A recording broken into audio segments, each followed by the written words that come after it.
Good, right, okay. So my name is Natasha Blackmore de Silva. I am an Associate Director at Sheldon Bosley Knight, and I'm also the head of the Planning and Architecture Department. I have a team of architects, technicians, and planners. Basically, if you've got any planning or architecture questions, come to us and we'll be able to help you out. Today, I'm here to talk about agricultural permitted development rights. I know you've probably heard quite a bit of this before, but there have been some recent changes, and there are some changes coming up imminently that I just want to make sure that you're aware of so you don't miss your chance if you're looking to do something under the old system. So today we're going to be focusing primarily on Class Q and Class R prior approval. So basically there's been some recent permitted development changes that came in on the 21st of May 2024. This includes an increase in the floor space that you can convert under Class R. This has also included a change that allows you to change to B2 general industrial use under Class R. Previously, that was excluded. And there's also a new iteration of Class Q where there are a lot more changes coming in, and unfortunately some things that may not work best for everybody, but maybe some improvements for other people. So what is Class R prior approval? So Class R is a permitted development right that allows you to change the use of agricultural buildings to flexible commercial use. A key part of that is it does only allow you to do the change of use rather than a conversion. Physical works are separate. So if you need to do anything external to the building, you need to get consent for that separately. But the change of use, you can do under this permitted development right. It is now possible to change into any of the following. So C1, which is hotels, Class E, which is shops, restaurants, light industrial, offices, that sort of ilk. B8, storage and distribution, and now, like I said, B2, general industrial. There are a few conditions and limitations to Class R. The main thing is that it must be solely in agricultural use, the existing building. If you're using it for a different use already, unfortunately, it's not eligible under this system. The main change is that previously you could do up to 500 square meters of floor area. Under the policy, that has now been increased to 1,000 square meters. So that has been doubled in the last year. However, there is a caveat that if you are doing prior approval for a building or for a floor area that is less than 150 square meters, you do not actually have to apply to the council for permission to do so. You just need to notify them of what use you're going to do it, where it is and when, and also just provide them a location plan, simple red line saying this building on this date will be changing use to light industrial, and that is all you need to do for it. There are some exclusions to Class R, as there are with many permitted development rights. The main ones are that you can't use it if it's a listed building or in its curtilage, not if it's in a site of special, within a safety hazards area, a scheduled monument, or a military explosive storage area. This is slightly different to Class Q in that you can use it in an area of outstanding natural beauty. So you can change the use of existing buildings in the AONB, which I know is quite close to us, in a way that you wouldn't be able to do under Class Q. So Class Q prior approval, as we get to this one. So typically it is a permitted development right that allows you to change agricultural buildings and now former agricultural buildings into residential dwellings in certain circumstances. There is a 12-month transition period that will end on the 20th of May this year that allows you to use the old system, which is the outgoing system, or the new system. You can't mix and match, but it does allow you to get some of the bigger houses out that you will not be able to do after the 21st of May. The main thing is that the application has to be in and validated by that date. As long as it's validated by the council by the 20th of May, you will still be allowed to progress under the old system. If not, it will be automatically refused and you'll have to start again and explore the merits of the new one. We are suggesting to people that mid-April, pushing it the end of April will be the deadline to submit under old Class Q. After that date, we can't guarantee it will be validated by the 20th of May. So if you really want to do it, you've really got to look at it now. Ideally, a while ago, but now would be the end, I would say, to give you time to prepare the reports, the drawing work, and everything that you need to be able to do it under that system. And it allows you to turn buildings like that into something like that. Obviously, this is under old CASQ. You wouldn't be able to do something this big under the new system that's coming in. So outgoing CASQ, just a little bit of a reminder.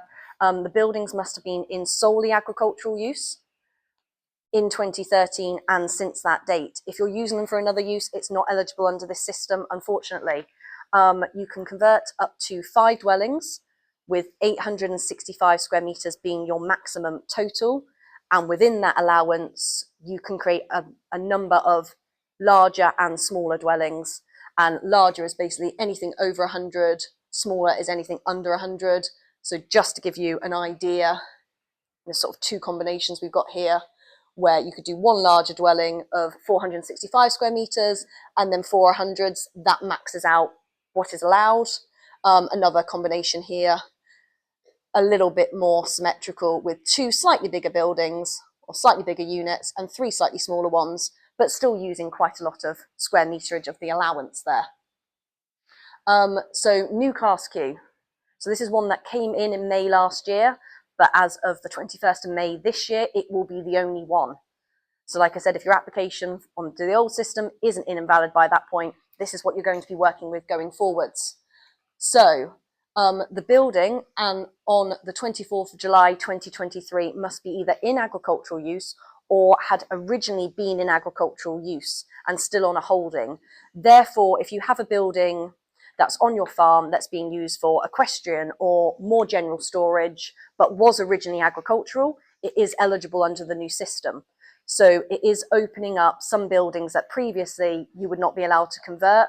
You now can, which is great. They're giving us something there. Unfortunately, they are taking something away in that whilst we can do 10 dwellings, again, good benefit, 1,000 square meters is our limit in total, which means that as we have a maximum floor area of 150 square meters as a maximum per unit, that actually means we can't do any of these big grand designs, houses that you've probably seen in the brochures that are out on the desks anymore.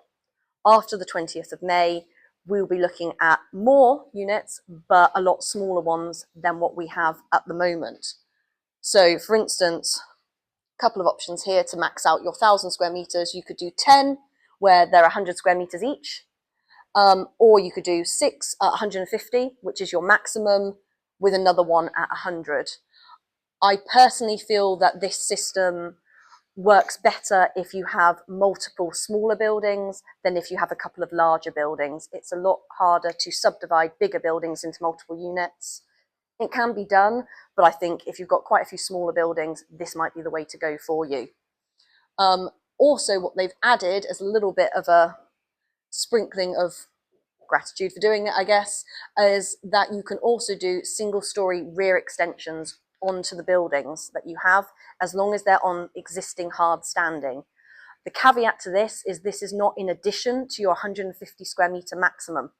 So if you have a building that's 150 square meters, you cannot put an extension on it.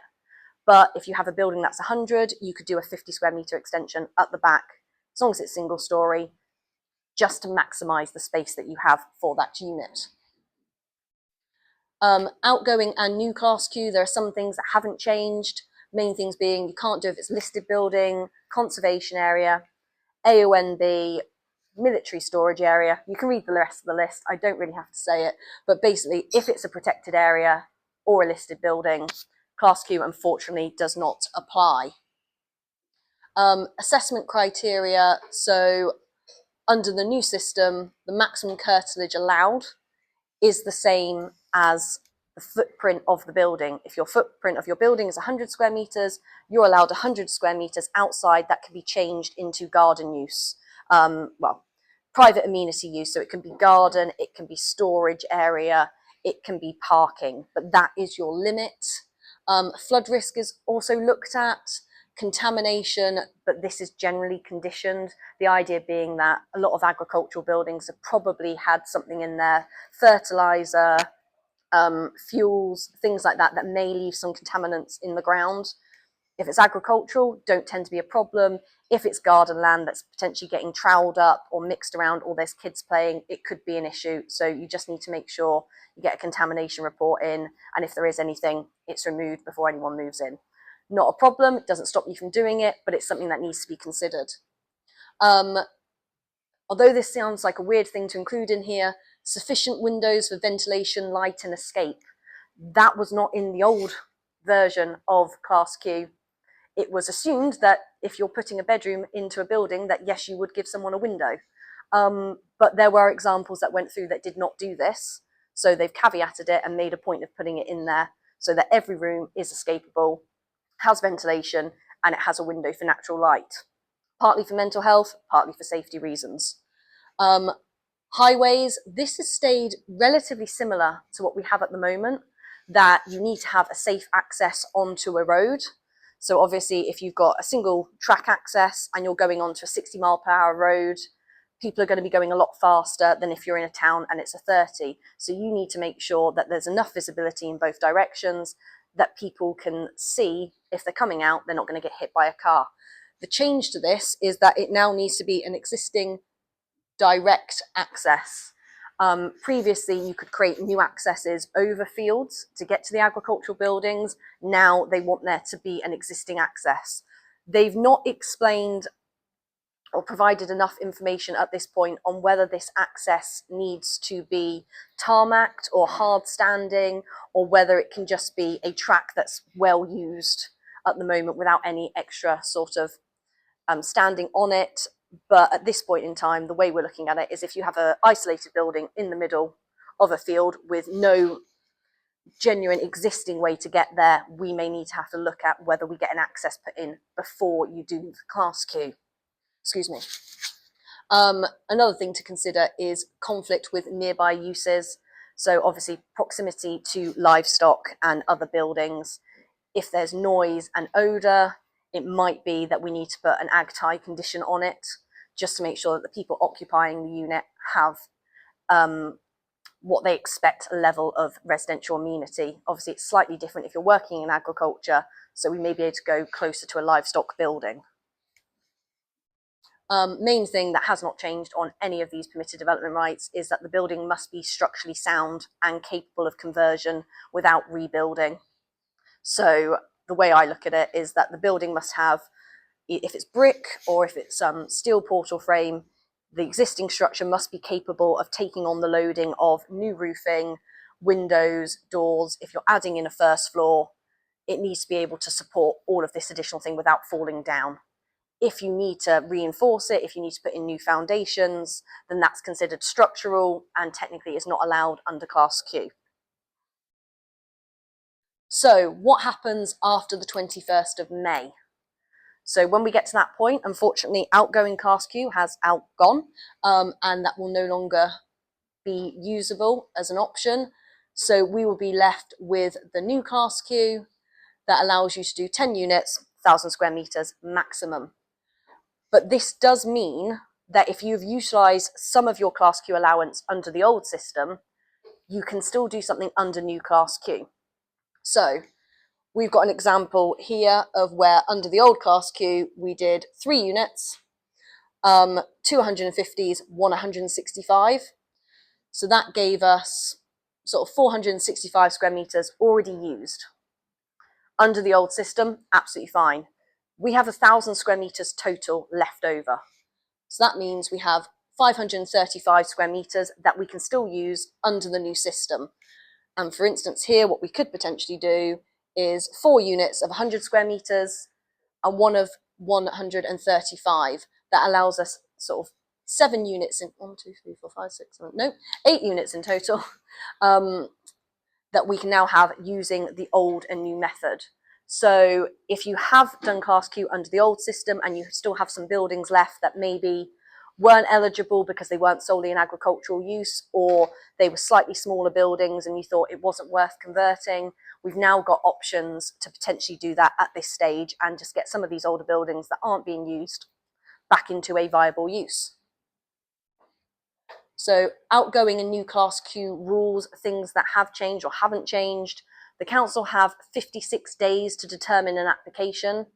That basically means that if they haven't approved or refused within that time limit, you get deemed consent. If they haven't said no, it's automatically a yes. And this is because it's a permitted development that you're asking for prior approval for. Different to a normal application where you're asking permission, you're basically saying, I am allowed to do this because the criteria say so. Can you confirm? If they haven't confirmed yes or no by that deadline, it's considered a yes in most circumstances, unless there is something completely major that would mean it would never have been approved. For instance, it's in the middle of a floodplain and every time it floods, you can only see the roof of the building. That's not safe, that trumps it, but for most circumstances, deem consent at that stage. Once granted, there is a 3-year time limit to complete. Again, this is a difference to full planning applications where you only have to have started in 3 years, you have to have finished. So it's worth thinking about this before you put an application in for 10 units in one go, because you might not be able to finish all 10 units in that 3 years. It might be worth staggering some of your buildings a bit just to give you breathing space in between each build to get them sorted or sold if that's what you're looking to do. There we go, yeah.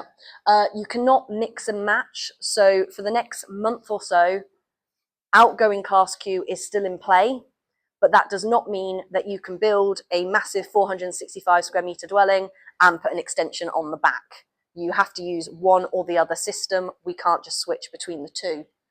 Yeah, for instance, you can't do a 300 square meter house and then put an extension on it. So I've got a couple of examples here that I've had approved recently. These ones are under the new system, so new Class Q, some of the first ones approved.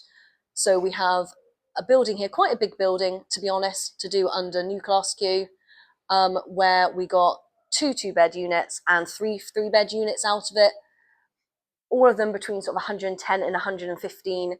As you can see here, that does mean that we have 2 walls that don't have windows. The building was big enough that we were able to still get 4 good units out of it. I wouldn't consider those to be compromised, but that does show that you do need to have a bit more of a think about it when you have a larger building that you're converting. The building had originally been in agricultural use, but had then started to be used for more traditional storage, which meant that under the old system, we couldn't do it. When the changes came in last year, suddenly this building came back into play, 4 units there. They're now looking to potentially replace it with a full application for some individual units. We call that a Class Q replacement, and basically the idea is once you've got a Class Q and the council has said, yes, you can have 4 units on this site, we go, great, thank you, we'll keep those 4 units, but we want to replace them with some new builds, still 4 units, so no net increase, but potentially something that is better suited to the area or better suited to your needs. For this client, that's what they're looking to do. They have some other more traditional barn conversions on site. They didn't think this was in keeping with what they had there, so they're looking to replace it with something that fits better into the rest of the farmyard. How does that fit with that 3 years? Sorry? How does that fit with that 3 years? Because clearly that's going to take a while to get through, isn't it? It is. So what they've done is they've given themselves 6 months to assess and apply under the new, under a Class Q replacement, under full planning for that.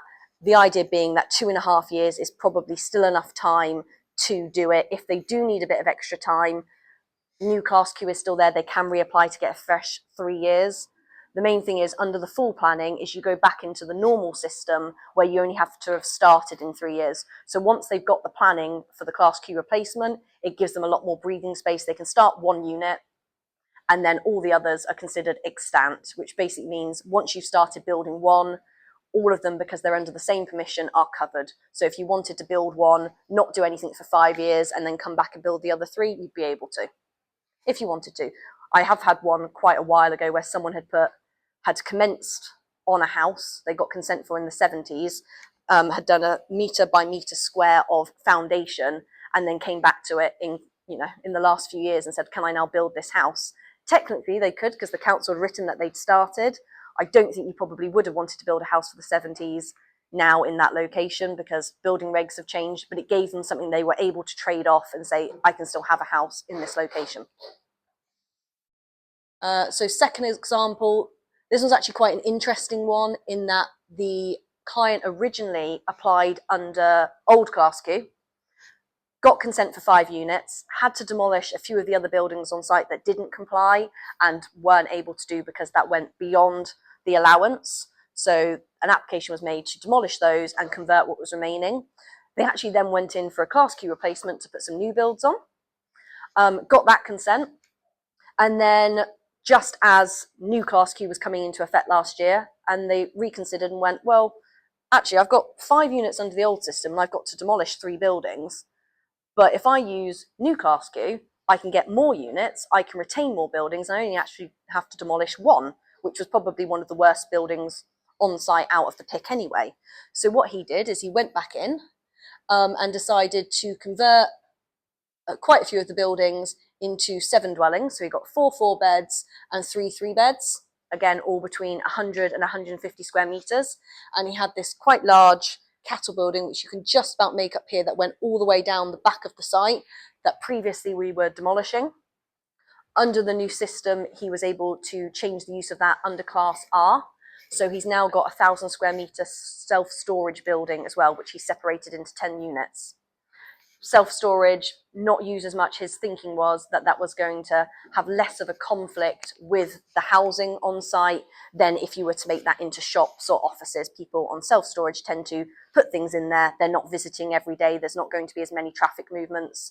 So the idea was to make the most of the site and to get him a better income, that he was going to have 7 dwellings on site that he could rent out and a self-storage building that he could also rent out, and only had to demolish 1 little building, which was this one, which you can see was mostly open anyway, so wouldn't have probably been allowed under Class Q.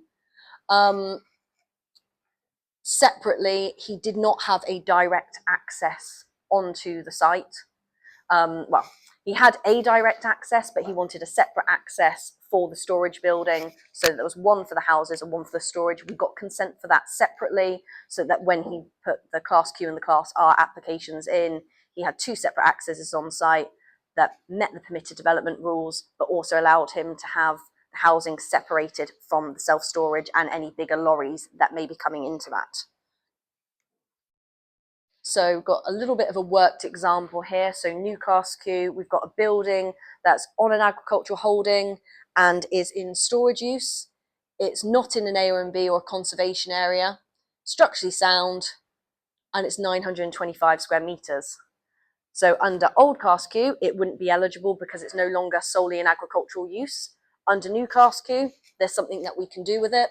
In theory, what he could do is convert it into, say, 10 units, maybe slightly less, using the whole of the 925 square meters. He does also have 75 square meters of allowance left. So if he wanted to, because there's existing hard standing to the rear, he could also put a bit of an extension on the building as well, just to maximize the entirety of his allowance. So that is a yes, they can definitely do that under the new system.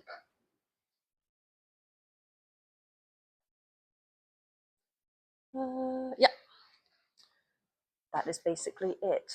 So I just have a summary of the points. So Class Q allows you to convert agricultural buildings and now former agricultural buildings into residential dwellings.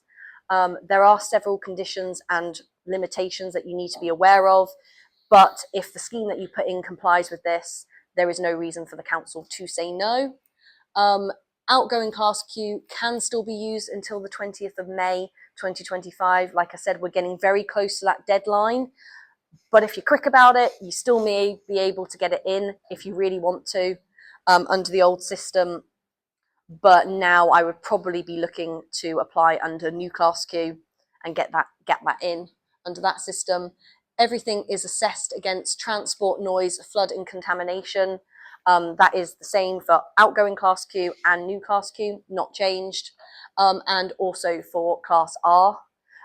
Slightly different for Class R, that flooding, because commercial use is seen as less vulnerable, doesn't have as much of a limitation to you, but potentially you will need to put in some mitigation just to make sure, for safety reasons, that floodwater either isn't going to get in, or if it is, you've got plug sockets that are high enough that, you know, they're not going to get affected by it, something like that. But a flood risk consultant will be able to tell you what you need to do for your particular building. And after approval, work must be completed within 3 years. That's not changed unless you replace it with, say, a Class Q replacement that's under a full system. You are stuck to your 3 years. And I have had people where they've not quite hit the 3 years who are now having issues with the council, in that the council said, basically, your house is incomplete, but it is no longer lawful. So they've had to reapply and had a bit of a fight to try to get that consent so they can retain their house. I don't want any of you to be put in that position. So if you are looking to do multiple units under the system, have a little bit of a think at how you're doing them, which ones you're potentially going to sell off, which ones you want to build, to make sure you're giving yourself enough time to complete it. Because if you start it and you haven't finished in time, you've lost that consent. You can't reapply. We can potentially try to save it under a different system, under a full planning, but you just don't want to put yourself in that position if you can help it. And that is all, unless there are any questions for me. We've got time for a couple of questions. If you're in the AMD, you just how the bottom can enjoy the view? Well, you could do a Class R for a hotel if you wanted. No, yeah, unfortunately, at the moment, Class Q does not allow you to do it in the AONB.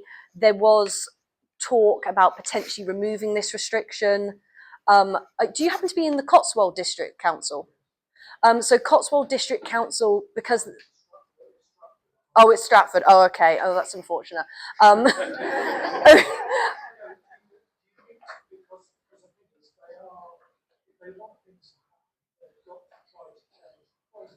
They do.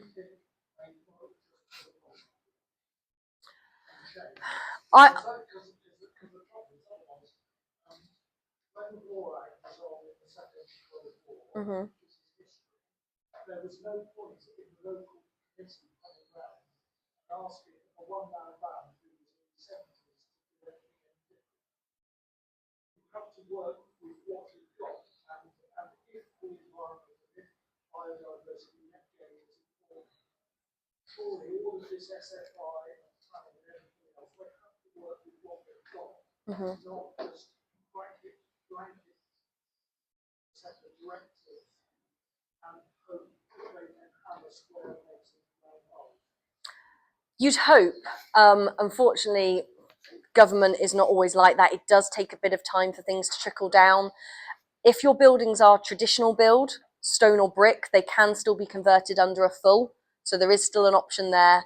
As I was saying, Cotswold District, they've cottoned on to the fact that most of their district cannot do Class Q. So they've actually changed their policy for full to allow you to do traditional or modern build. And I think a lot of councils are starting to notice this, and they are starting to make changes to their policies as they review to make it easier for people who are in AONBs or other restricted areas where Class Q doesn't apply to be able to convert under full. So they are taking this into account. It's just going to take a bit of time to get there, unfortunately. Hi.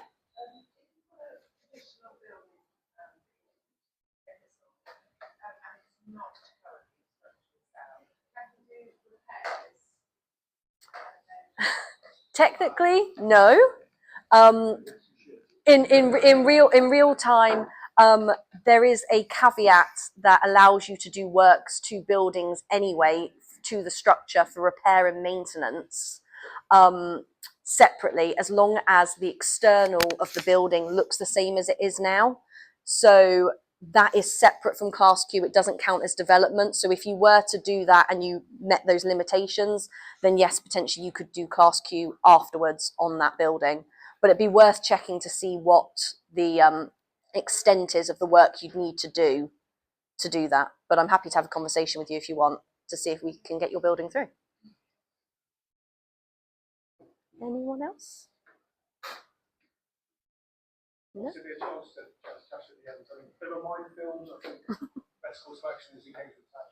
Yeah, I'm here, and I've got some of my business cards and brochures are out on the desk. So if you want to take one of those and give me a call afterwards, happy to answer any questions, do a site visit and just see what we're working with. And if I think Class Q's for you, I'll advise you. If I don't, but I think there's another way of doing it, happy to do that as well. No problem. Thank you for the presentation.